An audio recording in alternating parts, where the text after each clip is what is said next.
Bismillahirrahmanirrahim. Assalamualaikum warahmatullahi wabarakatuh. Waalaikumsalam warahmatullahi wabarakatuh. Alhamdulillahi rabbil alamin. Wabihi nasta'in. Wassalatu wassalamu ala ashrafil anbiya'i wal mursalin. Wa ala alihi wa ashabihi ajma'in. Qala rabbi syrah li sadri wa yassir li amri.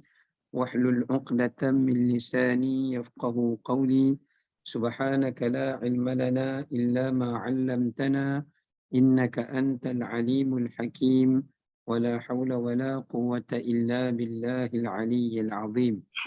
Allahumma 'allimna ma yanfa'una wa dhakkirna minhu ma nusina. Allahumma faqihna fid din wa 'allimna at-ta'wil wahdina ila siratikal mustaqim. Amma ba'd. Alhamdulillah, kita rafa'kan puji dan syukur kepada Allah Ta'ala di atas segala rahmat dan kurniaannya. Pada petang ini insya-Allah kita akan menyambung semula untuk sambungan tadabbur kita di dalam surah Al-Insan untuk sambungan kepada ayat ke-27 ya. Betul ke? 28 Ustaz. 27. 27 sampai takut mati. Tadabbur. Oh, belum habis lagi kan? Belum. Takut mati dan melupakan kehidupan di akhirat. Bukan, Kita masuk perkara yang kedua untuk ayat ke-27, iaitu Allah Ta'ala menceritakan mengenai golongan orang-orang yang menentang Nabi SAW itu tidaklah menjadi punca mereka menentang Nabi SAW dan ajaran Nabi, melainkan kerana kecintaan mereka terhadap dunia. Jadi Allah menceritakan di sini, Betul, betul.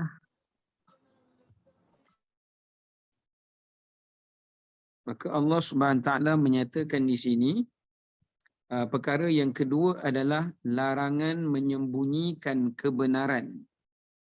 Larangan menyembunyikan kebenaran dan kejahatan semata-mata kerana habuan dunia dan ketamakan kepada dunia. Kerana pada ayat ke-27 ini, sebahagian daripada para ulama tafsir seperti yang dinukilkan oleh Imam Ibnu Ashur dan juga tafsir oleh Imam Al-Qurtubi menyatakan ayat ini ditujukan kepada golongan orang-orang pendeta Yahudi.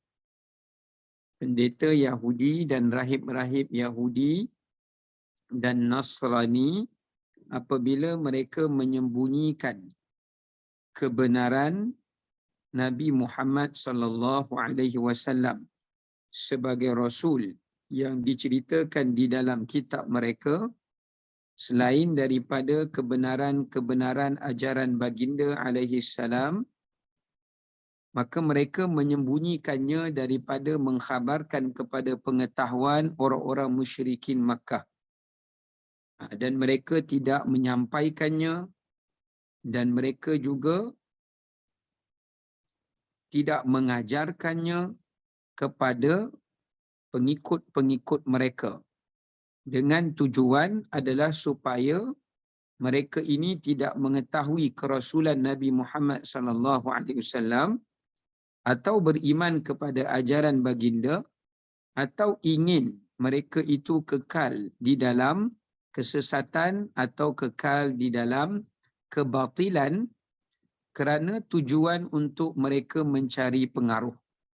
Kerana rahib dan rabai Yahudi dan Nasrani ini, mereka ingin mencari pengaruh. Ya, mereka nak dapatkan pengaruh, mereka nak mendapatkan pengikut yang ramai.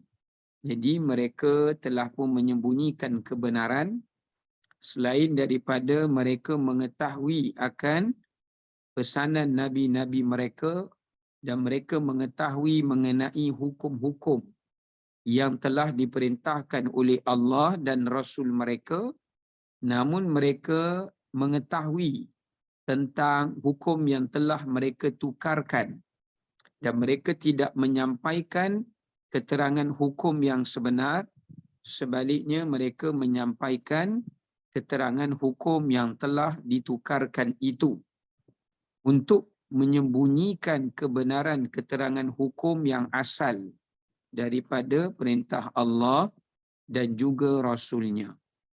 Daripada perintah Allah dan juga Rasulnya.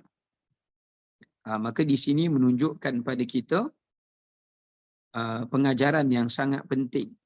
Sifat tamak kepada dunia, cinta kepada dunia, rakus terhadap dunia boleh menyebabkan seseorang itu menyembunyikan kebaikan, menyembunyikan kebenaran, menzahirkan kebatilan dan boleh menjatuhkan seseorang itu kepada kekufuran dan mengeluarkan ia kepada ajaran dan juga agama Allah Subhanahu wa taala.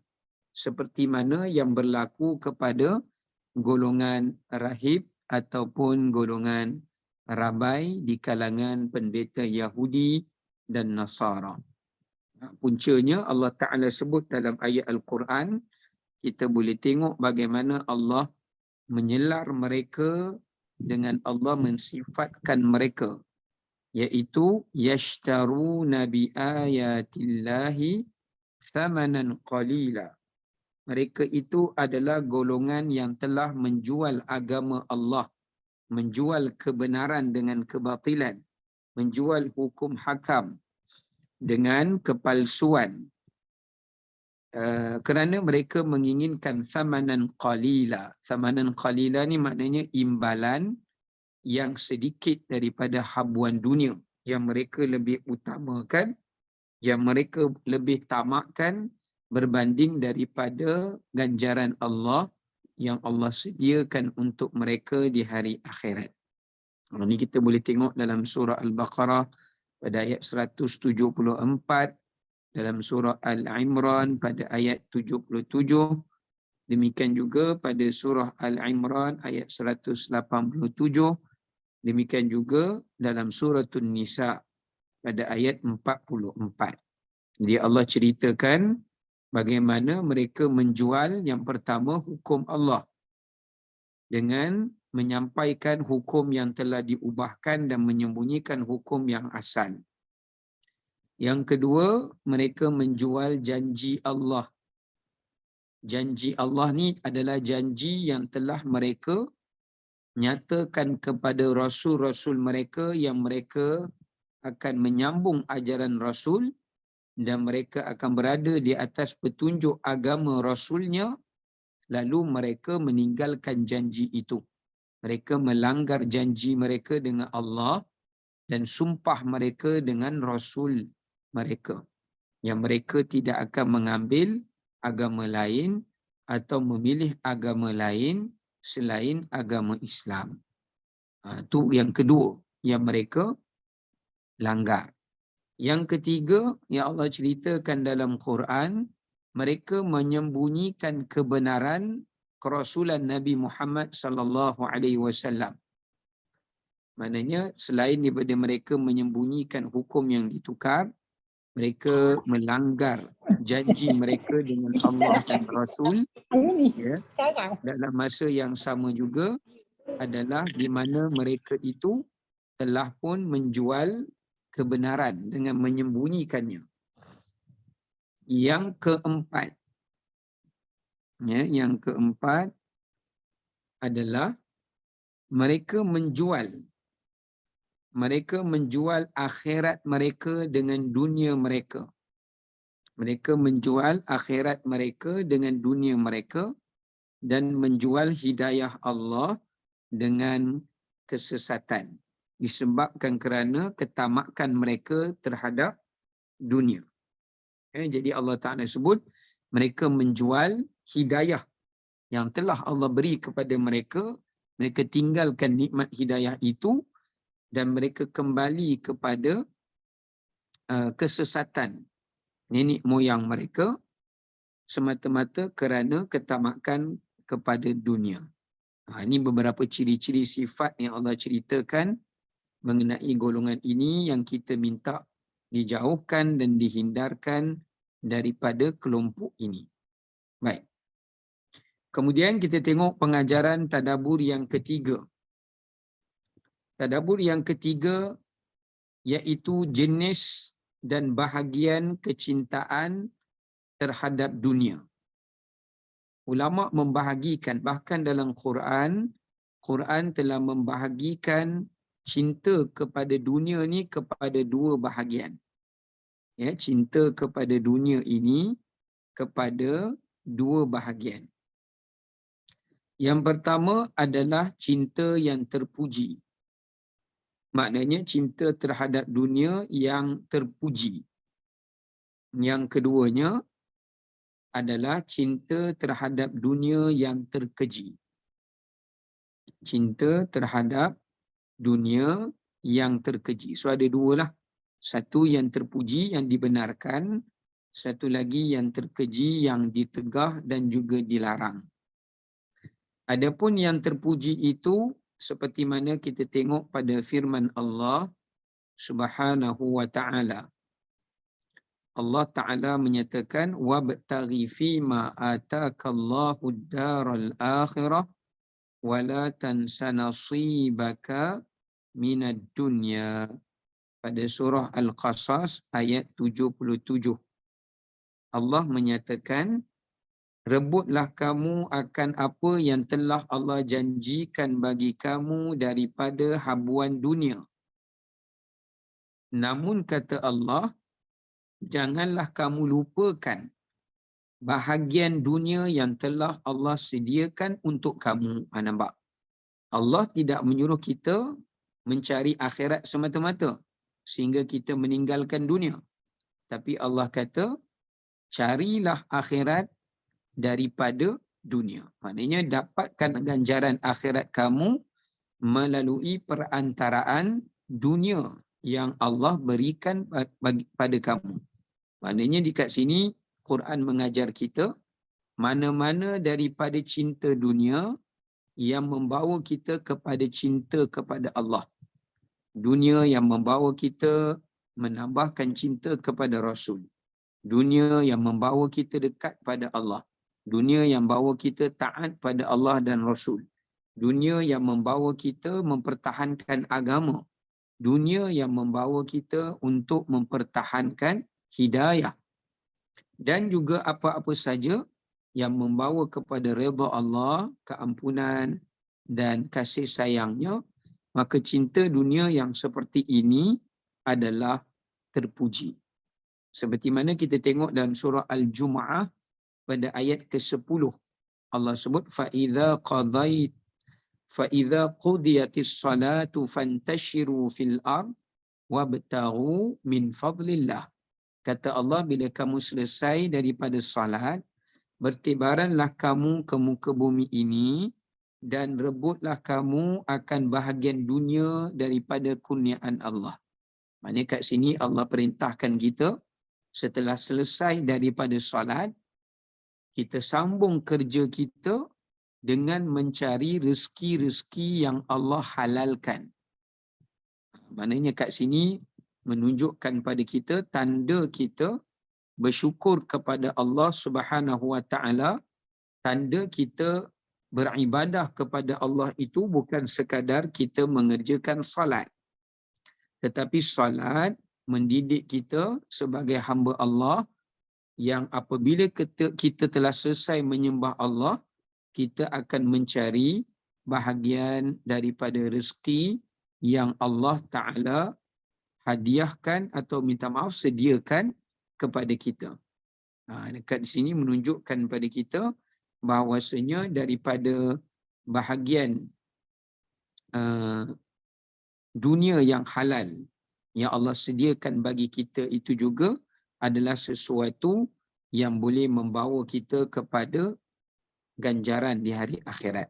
Sama juga dalam surah Al-Baqarah, boleh tengok pada ayat 198.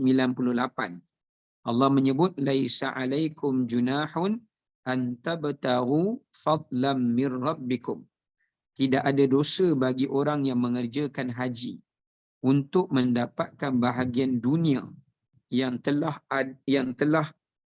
bahagian dunia yang mereka inginkan daripada rezeki Tuhannya setelah mana mereka selesai daripada wukuf di Arafah dan setelah mana mereka selesai di Muzdalifah, yakni di Masy'aril Haram. Ini tak salah kata Allah, kalau kita dah selesai wukuf, kita dah selesai tawaf, ifadah, atau kita dah selesai tahallul awal, kalau kita nak dapatkan mana-mana bahagian daripada dunia, nak beli barang dan sebagainya, dan umpamanya, maka itu atau nak berniaga dan sebagainya, maka itu dibenarkan oleh syarak. Ya, kerana Allah Ta'ala memberikan kelonggaran dekat situ. Asalkan dunia itu tidak membawa ia kepada merosakkan akhirat atau melalaikan atau melekakan ia daripada akhiratnya. Adapun yang kedua adalah cinta dunia yang terkeji. Ya, cinta dunia yang terkeji. Yang di mana yang membawa kepada manusia itu kepada lalai dan leka terhadap akhiratnya atau ketaatannya kepada Allah dan seumpama dengannya. Jadi ini adalah termasuk di antara cinta dunia yang terkeji, yang ditegah oleh syarak. Yang kita dah bincangkan pada perkara yang pertama pada minggu yang lepasnya. Pada perkara yang pertama pada minggu yang lepas kita ada bincangkan kesan cinta dunia itu. Ya. Okey. Yang keempat mengenai pengajaran bagi ayat 27. Keutamaan membuat persediaan menghadapi hari akhirat dan tidak lalai untuk menghadapinya. Kerana ayat yang ke-27 ni Allah cerita tentang golongan orang-orang kafir atau golongan orang-orang yang melalaikan ia daripada membuat persediaan menuju hari akhirat kerana berlebih-lebihan mereka dalam mencintai dunia dan menjadikan kehidupan mereka semata-mata adalah dunia. Jadi pada ayat ini menunjukkan kepada kita kepentingan, keutamaan sifat orang beriman adalah mereka selalu mengutamakan dan membuat persediaan, membuat bekalan dan sentiasa tidak melalaikan mereka untuk mereka menghadapi hari akhirat.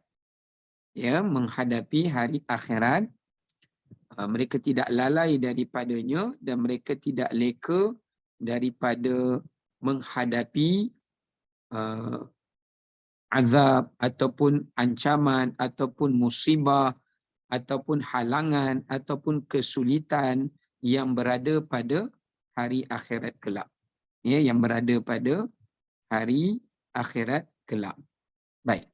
Maka di sana para ulama telah menyatakan pada kita ada 6 perkara. Ya, adalah merupakan 6 perkara yang disebut sebagai zawaid. Apa makna zawaid? Zawaid adalah merujuk kepada bekalan.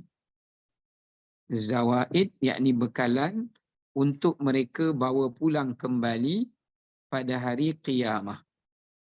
Pada hari qiyamah. Baik.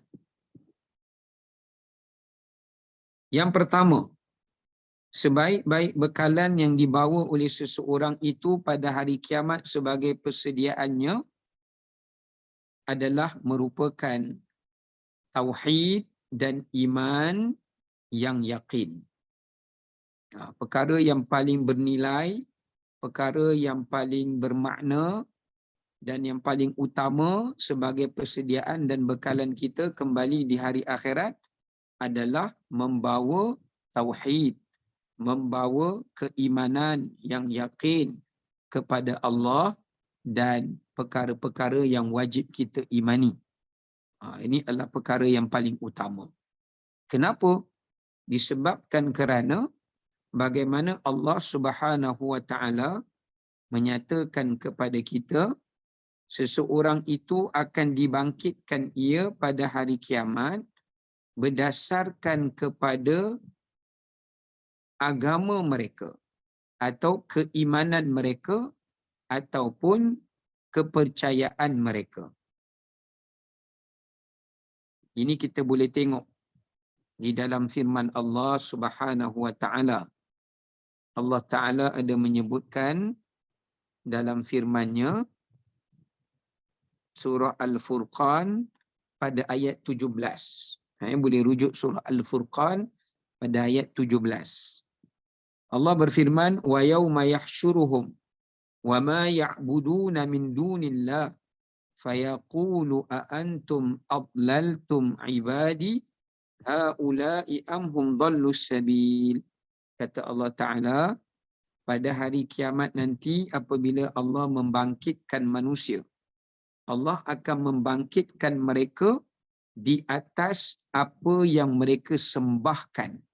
Yani apa yang mereka imani, apa yang mereka percayai, apa yang mereka sembahkan pada dunia dahulu, ketika di dunia dahulu selain daripada Allah.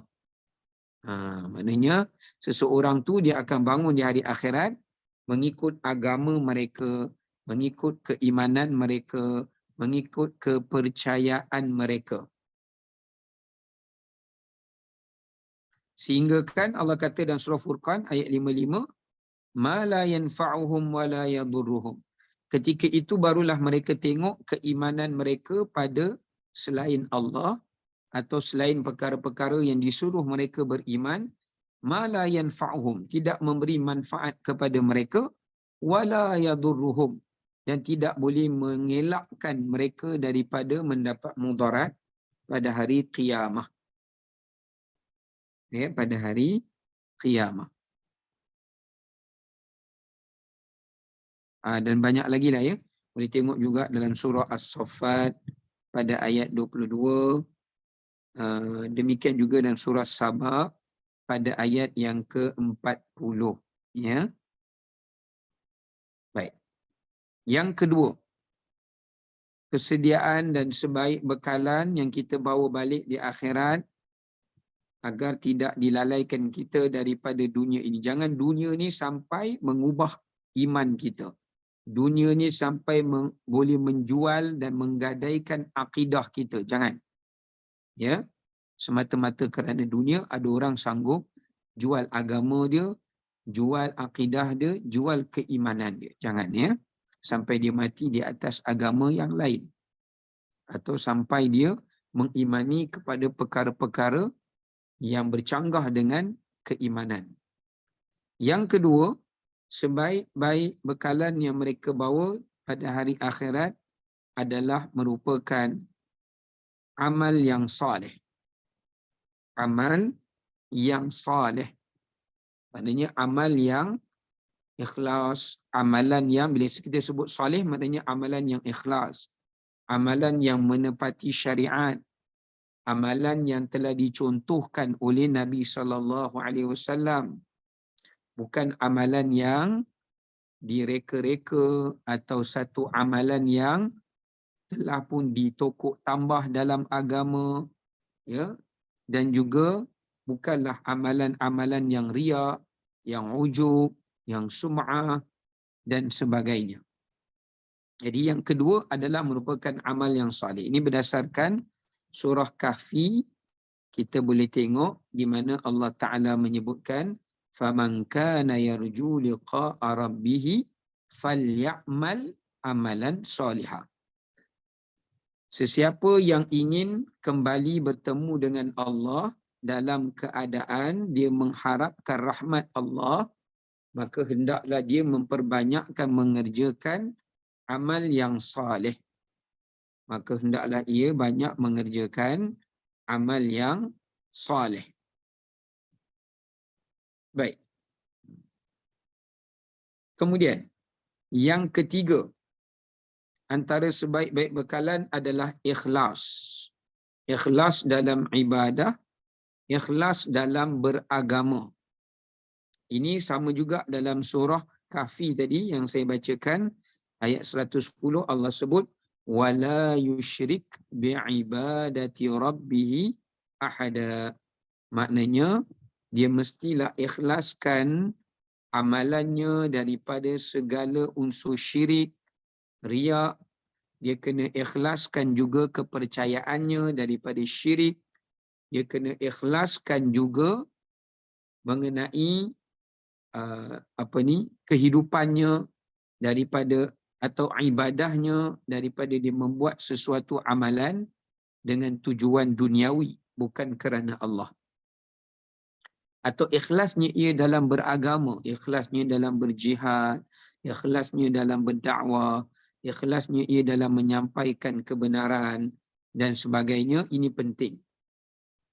Kerana Allah menyatakan ala lillahid dinul khalis.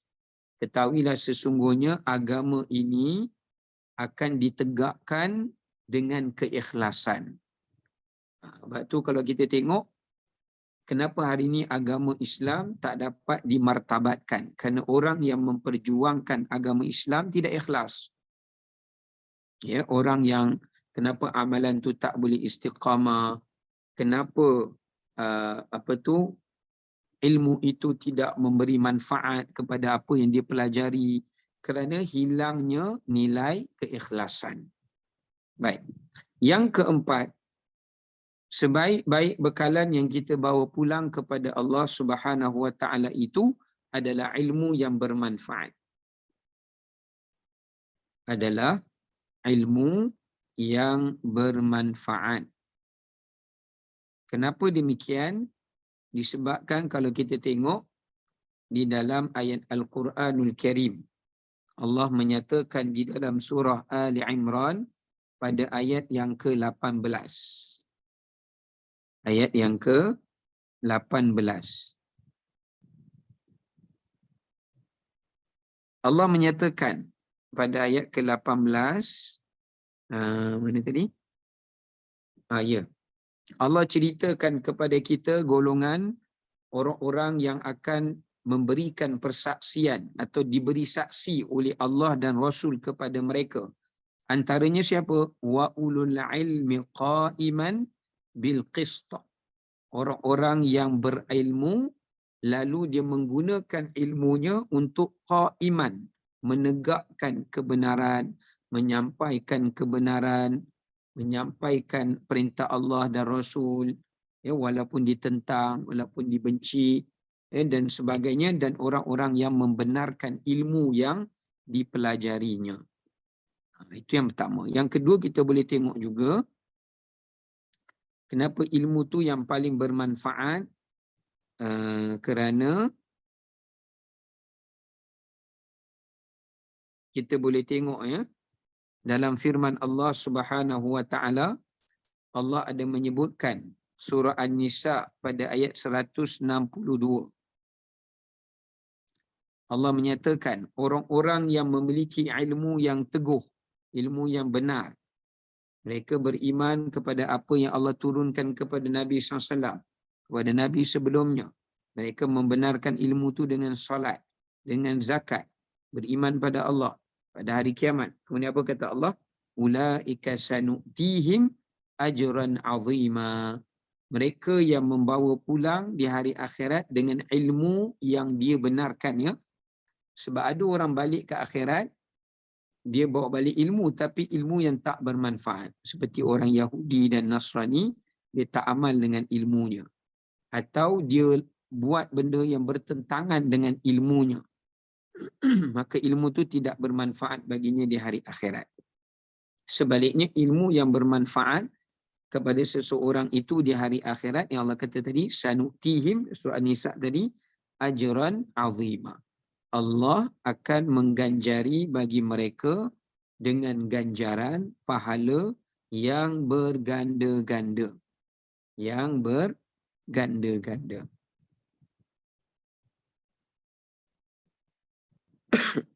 Baik. Kemudian kita tengok yang seterusnya. Yang berikutnya adalah merupakan akhlak yang terpuji. Akhlak yang terpuji. Ini juga salah satu sebaik-baik bekalan. Ini bertepatan dengan hadis Nabi SAW. Hadis Nabi SAW. Di mana Nabi SAW bersabda dalam sebuah hadis yang diriwayatkan daripada Jabir bin Abdullah radhiyallahu anhu. Yang mana hadis Jabir ni diriwayatkan oleh Imam Tirmizi dengan sanad yang hasan. Nabi kata apa? Sesungguhnya orang yang paling aku cintai, kata Nabi, dan orang yang paling hampir tempat duduk kalian dengan tempat dudukku pada hari kiamat adalah orang yang paling baik akhlaknya. Nabi bagi tahu orang yang paling Nabi sayang di hari akhirat, orang yang paling dekat tempat duduknya dengan tempat duduk Nabi SAW. Kalau Nabi duduk kat situ, tak jauh daripada itu dia duduk. Jadi dia duduk di situ juga. Siapa golongan ni? Kata Rasulullah SAW, mereka yang paling baik akhlaknya. Mereka yang paling baik akhlaknya. Manakala kata Nabi SAW, orang yang aku paling benci di hari akhirat. Sebab Nabi tak pernah jumpa kita, ya. Sebab itu Nabi nak tunjukkan cinta Nabi kepada umatnya yang Nabi tak jumpa. Nabi sebutkan hadis ni. Adapun mereka yang paling aku benci, kata Nabi, pada hari akhirat di umat Nabi SAW. Tapi Nabi benci kepada dia. Orang yang paling aku benci dan yang paling Allah jauhkan tempat duduknya denganku pada hari kiamat ada 3 orang. Ada 3 orang. Ni tak jauh daripada jadi 3 orang ni. Pertama, sarsarun. Golongan sarsarun. Yang kedua, mutasyaddiqun. Yang ketiga, mutafaihikun. Mutafaihikun. Okey, apa makna sarsarun? Orang yang terlalu banyak bercakap. Sehingga kan dia melebihi dalam percakapan di dalam majlis orang ramai. Maksudnya kalau duduk sekali dengan dia, orang lain tak dapat bercakap, dia saja bercakap. Ya. Seolah-olah majlis tu dia punya. Orang lain tak boleh nak bercakap. Ya. Dia tidak memberi ruang untuk orang bercakap dan dia bercakap. Dan apabila dia bercakap, dia banyak bercakap lah. Ini golongan orang-orang yang Nabi sebut jauh daripada Nabi SAW di hari akhirat. Kerana ulama kata mereka yang banyak bercakap banyaklah salahnya. Apabila banyak salahnya, banyaklah dosanya. Golongan yang kedua Nabi kata adalah golongan mutasyaddiq. Mutasyaddiq ni orang yang apabila bercakap, dia suka membesarkan diri dia. Dia suka menyombongkan dirinya. Bila cakap, dia suka up diri dia. Saya gini-gini, saya gini-gini. Dia cakap semua dia nak cerita kelebihan dia, kehebatan dia, nak suruh orang tahu. Walaupun orang tak tanya pun, tapi dia yang bagi tahu. Ya. Dengan tujuan untuk dia membesarkan dirinya, nak orang menghormatinya, nak orang mengenalinya, nak orang menyanjunginya. Maka ini golongan mutasyaddiq. Yang Nabi kata dia jauh dengan Nabi SAW di hari akhirat. Ya. Baik. Yang ketiga adalah mutafaihiq. Siapa mutafaihiq? Mutafaihiq ulama menafsirkan adalah tadi mutasyaddiq, ya. Mutafaihiq ini pula maknanya adalah orang yang suka merendah-rendahkan orang lain. Bila bercakap dengan dia, dia suka rendahkan orang lain. Kalau mutasyaddiq tu lain, dia suka cerita nak suruh orang bangga kenal dia. Kalau mutafaihiq ni, kalau kita cakap dengan dia, dia suka rendahkan orang lain. Dia kata, engkau ni bukan tahu pun, engkau ni bukan hebat pun. Tengok aku macam mana. Maknanya, dia suka merendahkan pandangan orang lain, merendahkan ataupun bila dia bercakap tu, dia memperkecilkan orang lain dan sebagainya. Maka ini 3 golongan yang disebutkan oleh Nabi SAW. Okey. Baik. Antara bekalan yang seterusnya adalah taqwa. Apa makna taqwa? Yakni taat, mengerjakan apa yang Allah suruh dan meninggal apa yang Allah larang. Kan Allah Ta'ala sebut dalam Quran, fatazawwadu fa inna khairaz zadi at-taqwa. Hendaklah kamu mencari bekalan. Kerana sebaik-baik bekalan itu adalah merupakan taqwa kepada Allah Subhanahu wa Ta'ala. Ya, kerana taqwa itu adalah seseorang melaksanakan apa yang Allah suruh di mana saja dia berada.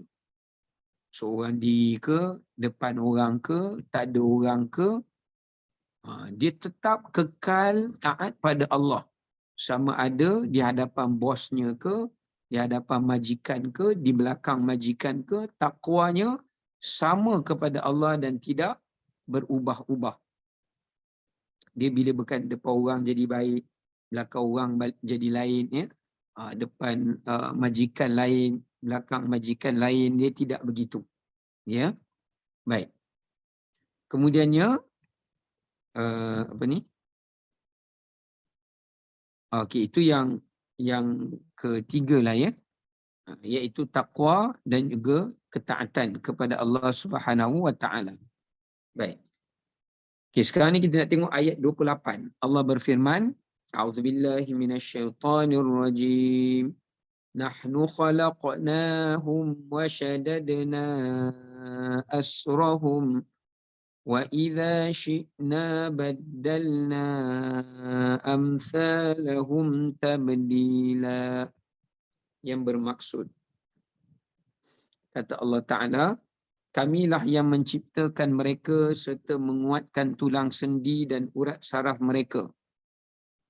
Kami berkuasa membinasakan mereka dan apabila kami kendaki, kami gantikan mereka dengan orang-orang yang serupa dengan mereka sahaja dengan penggantian yang sebaik-baiknya. Baik. Berdasarkan ayat 28 ni, Allah Ta'ala menerangkan kepada kita, setelah Allah cerita kelompok golongan yang cinta kepada dunia sehingga mereka hanya menjadikan kehidupan mereka adalah untuk dunia semata-mata, ayat 28 Allah bawa kepada kita penceritaan mengenai Allah Ta'ala adalah merupakan Tuhan yang memiliki sifat ketuhanan dengan menciptakan dan memberikan kudrat kepada manusia dan segala keperluan dalam kehidupan manusia. Okay, kita nak tengok. Para ulama menafsirkan ayat 28 ni dengan 2 tafsiran. Saya baca tafsir dulu, ya. Yang pertama, maksud ayat ini, kata Allah, setelah kami ciptakan manusia, kami matikan mereka. Lepas kami matikan mereka, kami akan hidupkan mereka balik di hari akhirat dan kami akan berikan kepada mereka rupa dan jasad penciptaan dan kejadian yang baharu. Ya, sebab tu memang di sana ada hadis yang sahih. Nabi bagi tahu ahli syurga bila dia nak masuk syurga, bahkan Quran pun cakap inna ansha'nahunna insya'a. Kami akan menciptakan manusia itu sebelum mereka masuk ke dalam syurga dengan ciptaan yang baharu. Insya'a, ciptaan yang baharu. Bukan dengan rupa yang sekarang ini, bukan dengan susuk tubuh yang sekarang ni, dengan rupa dan susuk tubuh yang berbeza dengan rupa paras kita pada hari ini. Ini yang disebutkan maksud untuk ayat 28 bagi tafsiran yang pertama. Maknanya setelah Allah hidupkan manusia, Allah matikan manusia, Allah bawa mereka di hari akhirat, Allah tukarkan jasad baru untuk ahli syurga dan Allah tukarkan juga jasad baru untuk ahli neraka. Kerana di sana disebutkan juga di dalam hadis Nabi SAW di mana Nabi SAW menyatakan kepada kita bahawasanya baginda bersabda, iaitu pada hari kiamat seseorang itu akan dihidupkan kembali oleh Allah Ta'ala dengan dibangkitkan dalam keadaan tak berkhitan, berkaki ayam dan tak berpakaian. Sedangkan manusia ni, orang Islam ni, sebelum mati mereka dah khitan. Jadi macam mana pula mereka bangun dekat padang mahsyar tak khitan pula? Ini maknanya tafsiran pertama, mereka Allah matikan, Allah bangkitkan mereka di padang mahsyar, jasad baru, tapi rupa masih sama. Wajah masih sama macam kat dunia ni. Tapi bila nak masuk syurga, Allah tukarkan pula rupa baru, jasad yang baru. Seperti mana Allah kata dalam surah Waqi'ah sebelum ni, inna ansha'nahunna insya'a. Ataupun ala an nubaddila amsalakum wa nunsyi'akum fima la ta'lamun. Kata Allah, wa nunsyi'akum, kami akan ciptakan kamu dengan ciptaan baru yang ma la ta'lamun. Yang kamu tak tahu pun macam mana rupa ciptaan baru itu. Sama ada ahli syurga ciptaan baru, ahli neraka pun akan dapat fizikal dan susuk tubuh ciptaan yang baru. Baik, itu tafsiran pertama ya. Maknanya dalam ayat ni Allah nak bagi tahu ke orang musyrikin yang cinta kepada dunia tu, mereka macam mana pun sayang kat dunia, mereka akan mati meninggalkan dunia ni, kerana dunia itu sendiri pun akan dimusnahkan oleh Allah. Dan Allah akan bangkitkan mereka di hari akhirat dengan rupa yang baru. Sama ada sebaik-baik rupa bagi orang beriman atau seburuk aqbah, seburuk-buruk wajah dan rupa seperti mana disebut oleh Imam At-Tabari pada hari qiyamah. Baik. Adapun tafsiran kedua, maksud bagi ayat 28 ini adalah Allah Ta'ala akan mengazab mereka, menurunkan bala, menurunkan azab, mematikan mereka, kemudian Allah Ta'ala akan lahirkan, gantikan mereka ini dengan generasi anak-anak muda. Generasi anak-anak mereka, cucu-cucu mereka, yang mana anak-anak dan cucu mereka ini akan kembali beriman kepada Allah dan Rasul. Tidak akan mengikut kesemuanya, pasti tidak akan mengikut seperti mana yang telah pun dianuti oleh agama ibu dan ayah mereka.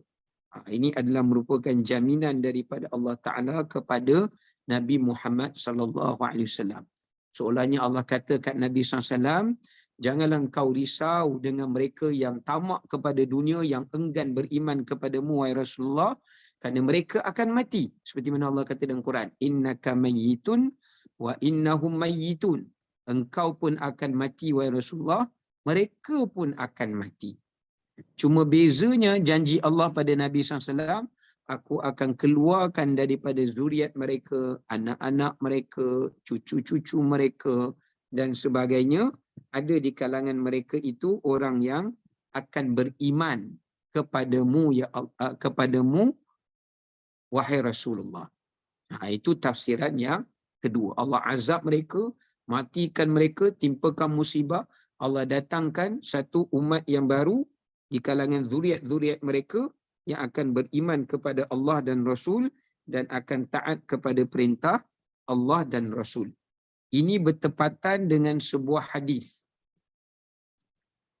Sebuah hadis daripada Nabi SAW.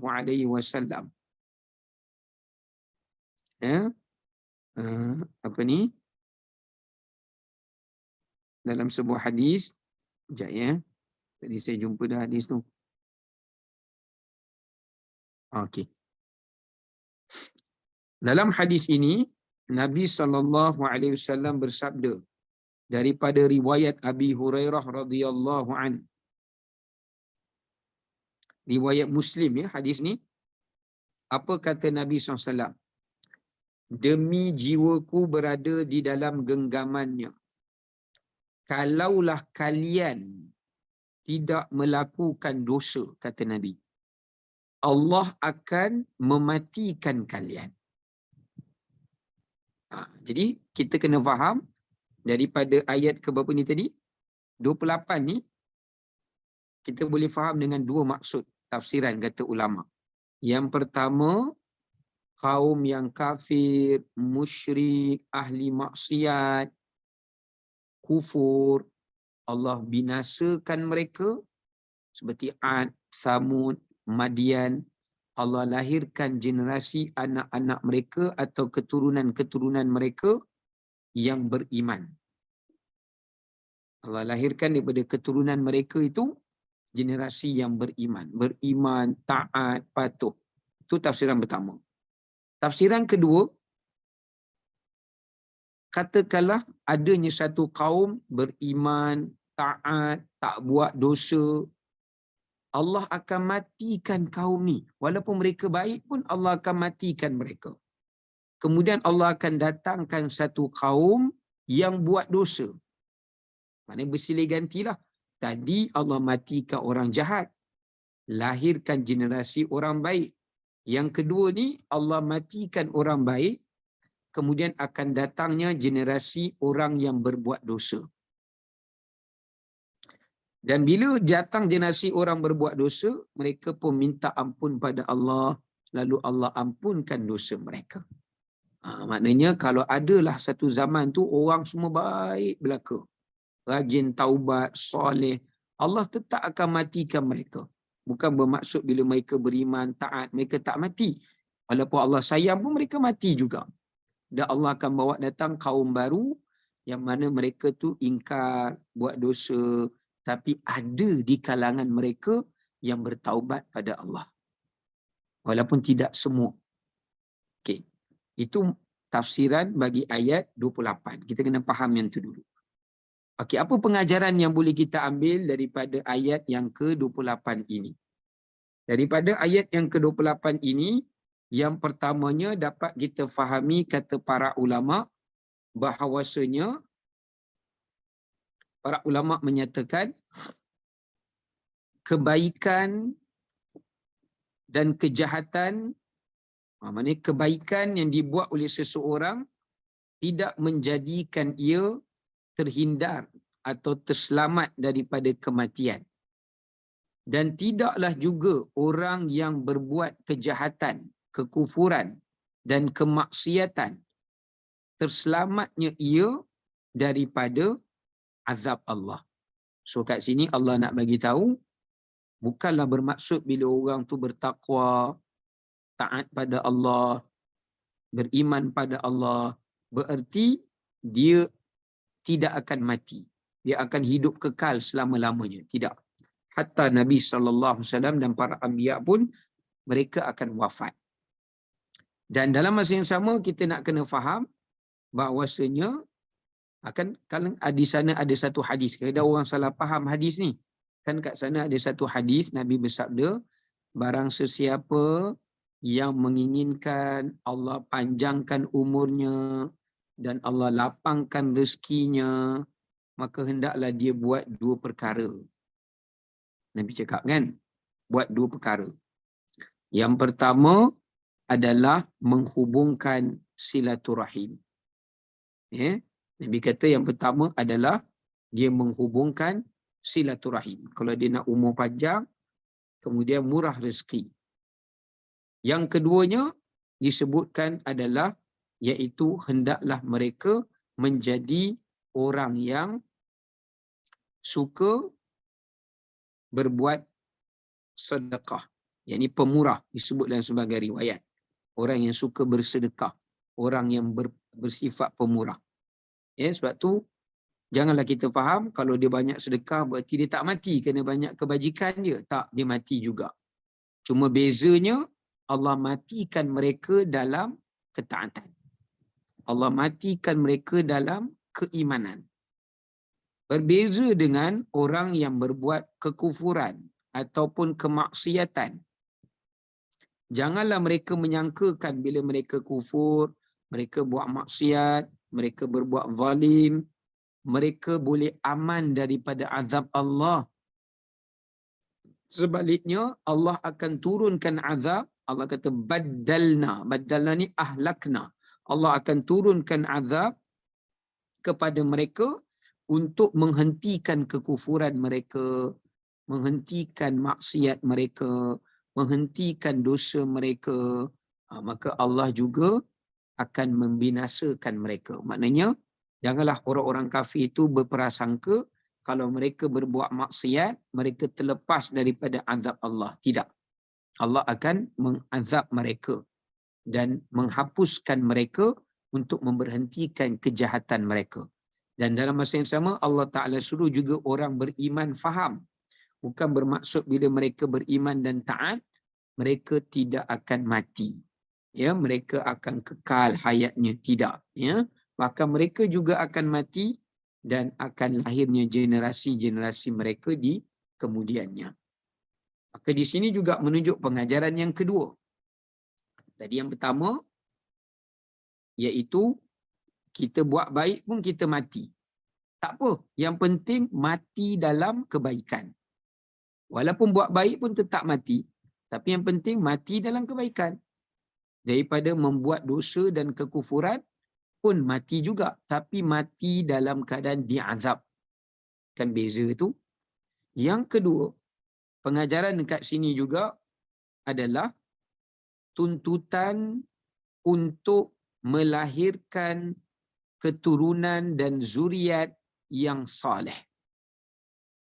Ya, keturunan zuriat yang saleh.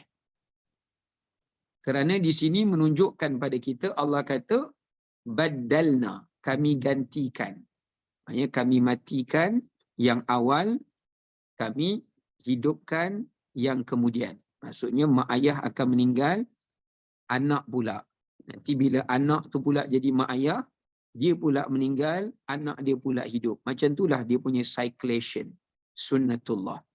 So kat sini pengajaran yang sangat penting, Allah nak bagi tahu kepada manusia, kepada orang musyrikin, kepada orang beriman, bahawasanya kalau kamu orang kafir, kamu orang musyrik, kamu akan mati dan kamu akan meninggalkan zuriat kamu. Tapi jika kamu meninggalkan zuriat yang kufur, yang musyrik, yang ingkar, yang buat maksiat, maka kamu, zuriat kamu tu juga akan dibinasakan seperti mana kamu yang dahulu. Lepas tu kalau kita tengok dalam Quran, banyak tempat dalam ayat Al-Quran yang Allah Ta'ala sebut, kami telah membinasakan umat sebelum, kami telah membinasakan umat sebelum. Allah bagi tahu ke orang yang kemudian ni, dulu ada orang macam kamu, buat kufur macam kamu, ingkar macam kamu, orang dulu pernah buat macam ni, tapi kami dah hancurkan mereka. Contohnya, banyak tempat dalam Quran boleh tengok. Allah kata dalam surah Al-An'am, awalam yarau kam ahlakna min qablihim. Tidakkah kamu tengok, wahai orang kafir, orang-orang kaum-kaum yang telah kami binasakan sebelum daripada kamu, yang mereka seperti kamu hari ini. Sama juga Allah Ta'ala kata dalam surah Al-Isra, wa kam ahlakna minal qurun, berapa banyak orang-orang yang telah kami binasakan daripada kurun-kurun yang dulu. Banyaklah. Kalau nak bawa ayat Quran tu sangat banyak. Ya. Jadi kat sini nak menunjukkan pada kita betapa pentingnya kita melahirkan generasi yang baik. Daripada kita melahirkan generasi zuriat yang tak baik, mereka akan mewarisi azab seperti mana yang ditimpa oleh moyang mereka dahulu. Lebih baik kita mewariskan zuriat yang baik supaya mereka dapat mewarisi kesinambungan amalan jariah kita. Ini yang Allah Ta'ala katakan dalam Quran, sifat orang-orang yang beriman, wal yakhshal ladzina law taraku min khalfihim dhurriyatan di'afa. Dalam surah An-Nisa ayat 9. Kata Allah, orang yang bertakwa itu merasa bimbang dan takut jika mereka meninggalkan zuriat sesudah mereka itu zuriat yang lemah. Zuriat yang lemah, maknanya tak beriman, ingkar dan sebagainya. Boleh tengok juga dalam ayat Quran yang lain, Allah Ta'ala sebut surah Maryam ayat 59. Allah kata apa? فَخَلَفَ مِنْ بَعْدِهِمْ خَلْفٌ أَضَاعُوا الصَّلَاةَ. Mereka yang kufur itu, yang ingkar itu, telah meninggalkan sesudah mereka generasi yang meninggalkan salat, mengikut hawa nafsu. Kami juga akan campakkan generasi mereka ke dalam neraka bersama-sama mereka, bersama-sama dengan nenek moyang mereka dulu. Fasawfa yalqawna ghayya. Tapi kita jadilah golongan yang Allah sebut dalam surah Al-A'raf pada ayat 169. Allah kata fakhalafa min ba'dihim khalfun warithul kitab ya'khuduna 'arada hadzal adna wa yaquluna sayughfaru lana. Mereka tu mewarisi generasi sesudah mereka yang mewarisi kitab yang telah mereka pelajari sebelum itu. Kita nak jadi golongan yang seperti ini.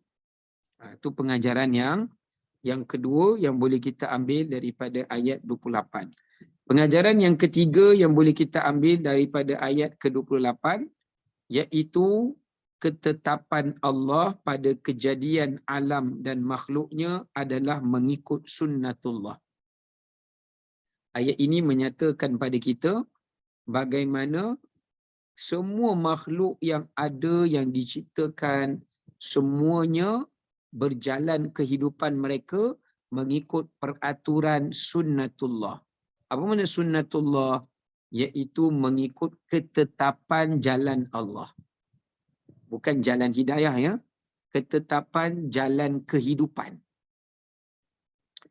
Jadi ulama telah bahagikan sunnatullah pada 4 perkara. Yang kita tak boleh lari daripada 4 perkara ini.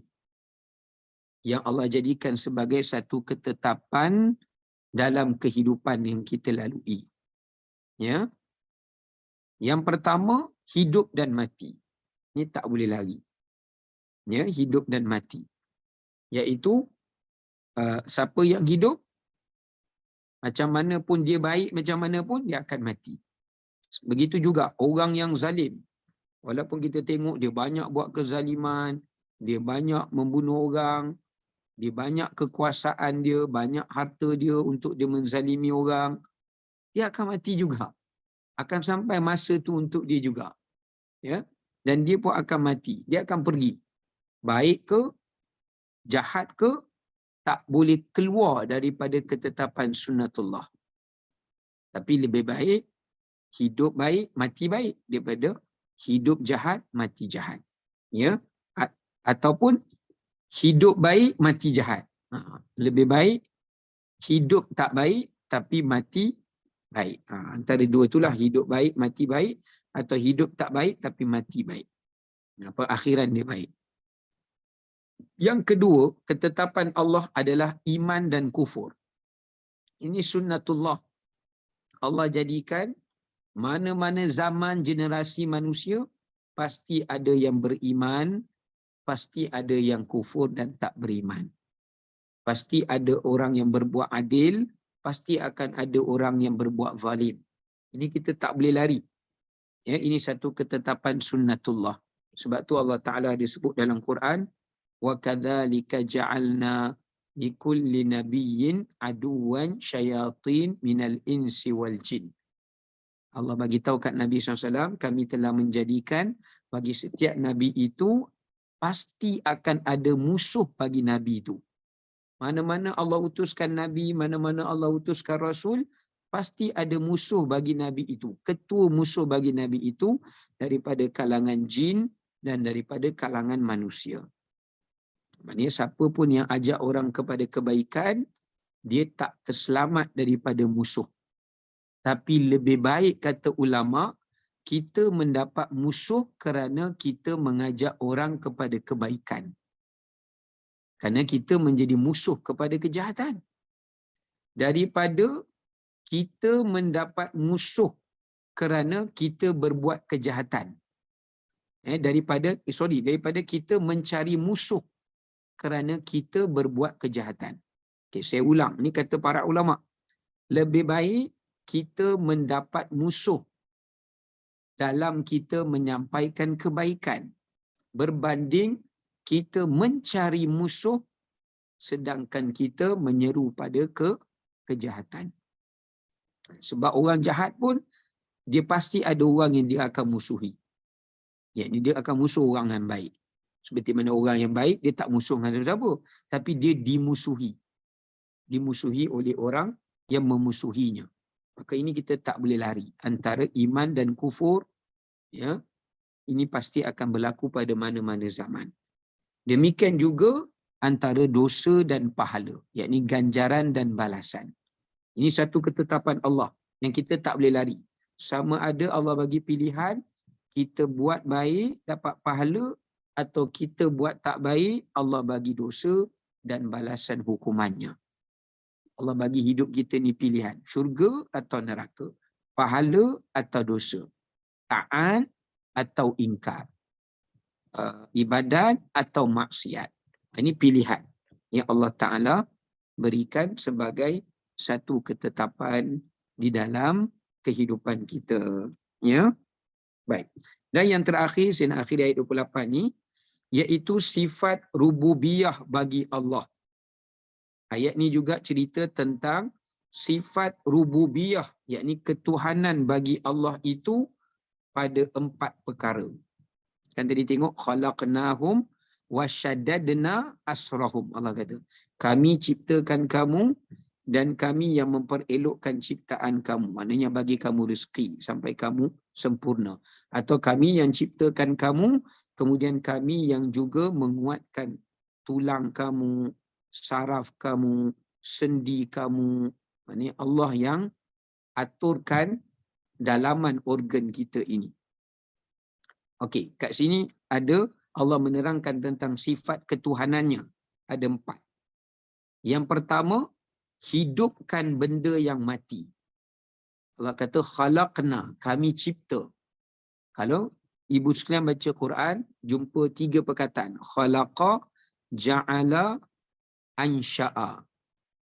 Khalaqa, menjadikan sesuatu yang sebelum itu tidak ada. Contoh, sebelum tu tak ada, baru diadakan. Tu khalaqa. Kalau ja'ala, kita ciptakan sesuatu, daripada sesuatu tu kita ciptakan sesuatu yang lain.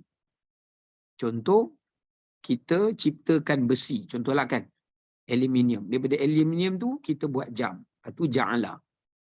Kalau khalaqa, asalnya tak ada, kemudian kita buat aluminium tu. Tu khalaqa. Ya. Kalau ansha'a, benda tu dah ada dah, tapi kita modify jadi benda yang baru yang tak sama dengan sebelumnya. Yang tak sama dengan sebelumnya. Baik. Maka berdasarkan kepada ayat ini menunjukkan sifat rububiyah ketuhanan Allah. Allah Ta'ala boleh ciptakan benda yang sebelum itu tiada. Allah mengadakannya. Asal benda tu tiada, Allah adakan. Itu sifat Tuhan. Yang kedua, sifat Tuhan itu yang kedua yang Allah ceritakan pada ayat ini, Allah menghidupkan, memberikan kehidupan pada benda yang mati. Contoh daripada biji. Biji buah tu mati, Allah keluarkan pokok yang hidup. Itu contoh. Yang ketiga, iaitu Allah mematikan benda yang hidup. Bila benda tu dah hidup, Allah letakkan tempoh baginya, lalu dia mati. Seperti mana pokok, bila dah lama, dia akan mati. Ya. Yang keempat, yang keberapa tadi? Tak ingatlah saya. Yang seterusnya, iaitu Allah mengeluarkan daripada benda yang hidup, benda yang mati.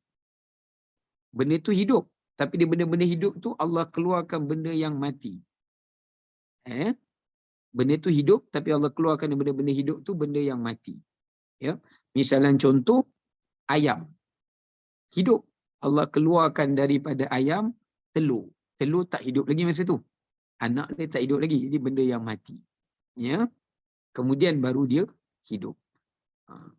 Kemudian yang keempat, Allah keluarkan daripada benda yang mati, benda yang hidup. Balik kat telur tadilah. Oh, memang dah nombor 4 ya. Nombor 4 tadi, ini saya dah sebut dah tadi. Main daripada telur yang mati tu, Allah keluarkan benda yang hidup. Macam najis. Najis. Bangkai lah, bangkai. Benda mati. Daripada benda bangkai tu, makhluk yang mati, Allah keluarkan benda hidup, iaitu ulat. Ini yang bertepatan dengan firman Allah, yukhrijul hayya minal mayyit wa yukhrijul mayyita minal hayy. Maka berdasarkan kepada ayat ini Allah kata, kenapa kamu tak beriman? Allah boleh menciptakan kamu semula pada hari akhirat. Wahai orang yang mencintai dunia, kenapa kamu tak beriman pada hari akhirat? Sedangkan Allah boleh menciptakan kamu daripada benda mati kepada benda hidup. Jadi bila kamu dah hidup, Allah boleh matikan kamu balik. Kemudian bila kamu dah mati, Allah boleh hidupkan balik daripada benda yang mati itu, benda yang hidup semula pada hari kiamat. Itu maksud yang Allah nak sampaikan pada ayat ke-28 ini, iaitu sifat rububiyah Allah yang boleh mencipta, menghidupkan dan mematikan apa sahaja yang Allah kendaki daripada apa sahaja, dan tidak sukar dan sulit hal itu bagi Allah Ta'ala. Ya. Jadi kat sini menunjukkan pengajarannya bila Allah boleh hidupkan dan Allah boleh matikan kita bila-bila masa. Maknanya kewajipan untuk kita beriman kepada Allah sebagai Tuhan yang menghidup dan mematikan, dan Tuhan yang maha hidup dan kekal tidak mati. Yang keduanya adalah supaya kita mengingati kematian. Ini juga pengajaran dia. Bila Allah jadikan kehidupan, Allah jadikan kematian sebagai sunnatullah, adalah sebagai pengajaran untuk kita sentiasa mengingati kematian dan mengingati kehidupan. Apa maksud kehidupan kat sini? Kehidupan di hari akhirat. Kita ingat kematian sebagai persediaan amalan, kita ingat kehidupan di hari akhirat sebagai mempersiapkan bekalan. Baik, wallahu ta'ala alam. Sekadar itu, wassalamualaikum warahmatullahi wabarakatuh.